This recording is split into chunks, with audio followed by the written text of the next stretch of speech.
कराची में बल्दियात के ज़मनी इंतखाबात का अमल मुकम्मल हो गया। पोलिंग 8 बजे शुरू हुई जो शाम 5 बजे तक पुरअमन तौर पर जारी रही। कुछ मकामात पर कशीदगी देखने में आई। सियासी और मजहबी जमातों के कारकुनान एक दूसरे के सामने आए, नारेबाजी की। कुछ मकामात पर मामूली नोयत के झगड़े भी हुए, पर शहर किसी भी किस्म के नाखुशगवार वाक़े से महफूज रहा। आपको बताएं कि जब सुबह पोलिंग का आगाज हुआ तो मुतादिद पोलिंग स्टेशन पर पोलिंग वक्त पर शुरू न हो सकी। कहीं इंतखाबी सामान मुकम्मल नहीं था तो कहीं वोटर ही मौजूद नहीं थे। जैसे तैसे करके पोलिंग का आगाज हुआ तो वो वोटर्स की अदम दिलचस्पी के सबब इंतहाई सुस्त रवि का शिकार रहा।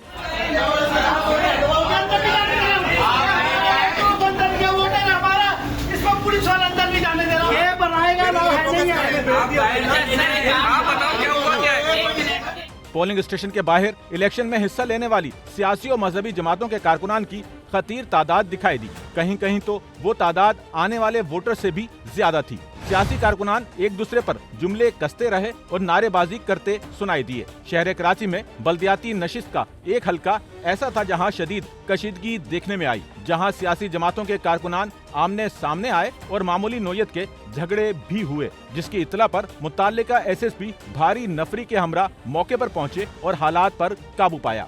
नर्म गर्म माहौल में शहर कराची में बल्दियात की 5 नशिस्तों पर इंतखाबात की पोलिंग मुकम्मल हुई, जिसके बाद वोटों की गिनती का अमल शुरू हुआ। सिर्फ एक पोलिंग स्टेशन पर बिजली की अदम मौजूदगी पर गिनती का अमल ताखीर का शिकार हुआ।